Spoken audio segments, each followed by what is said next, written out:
আমি শুনাই হ্যাঁ, কোরআনুল কারীম আল্লাহ বলছেন, এই যে এই সূরাটা আছে এর আগে দিয়া, আল্লাহু ইয়াতাওয়াফাল আনফুসা হিনা মাউতিহা ওয়াল্লাতী লাম তামুত ফি মানামিহা। ভাইয়া শুনতেছেন আপনারা? প্রত্যেক মানুষের রূহু আল্লাহ বলেন আমি আল্লাহ শরীর থেকে আলাদা করি দুইবারে, একবার মৃত্যুর সময়, আরেকবার ঘুমের সময়। খোদার কসম, এটা কোরআন শরীফের আয়াত।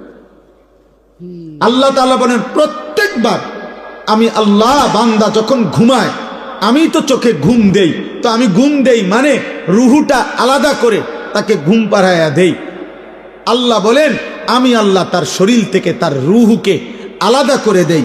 এরপর আল্লাহ বলেন ফায়ুমসিকুল্লাতী কাদা আলাইহাল মাউতু, এই ঘুমের মধ্যে যদি কারো ব্যাপারে মৃত্যুর সিদ্ধান্ত নিয়ে দেই তো রুহুটা রেখে দেই। ওয়ায়ুরসিলুল উখরা ইলা আজালিম মুসাম্মা, যদি আমি আরো কয়দিন পরে মৃত্যু দেব এই ফয়সালা নিয়ে রাখি তো বারবার রুহুটা ফেরত দেই। এটা আমি আল্লাহর ফয়সালা।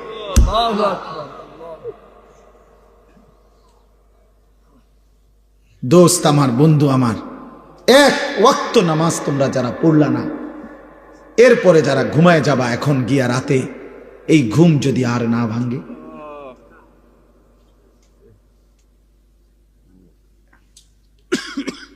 এই রুহু যদি আর না ফিরে দেয় মাওলা, তাহলে সারা দিনে নারী, ছবি, গান, বাদ্য, মোবাইলের অস্থির দৃশ্য, জিনা ব্যভিচারের ছবি, হারাম রোজগারের ধান্দা, কতজনরে কত গালি দিলেন, মন্দ বললেন, বিড়ি খাইলেন, সিগারেট খাইলেন, কত মিথ্যা বললেন, নাটক দেখলেন, সিনেমা দেখলেন, নারীর অশ্লীল ছবি দেখলেন, আবার একটা ওয়াক্ত নামাজের সেজদাও দিলেন না।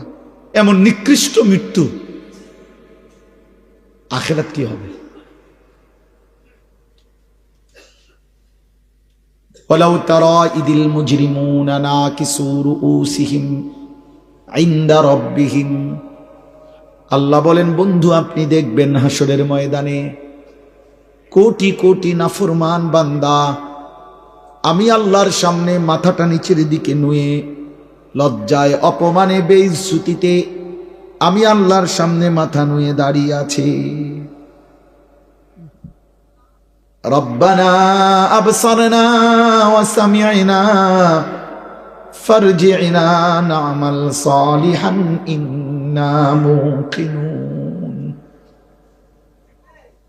নাফরমান বান্দা মাথা নুয়ে চোখের পানি ফেলে বলবে আল্লাহ আজ হাসরের ময়দানে দাঁড়িয়ে আমি সব কিছু নিজ চোখে দেখলাম, জান্নাত, জাহান্নাম, আখিরাত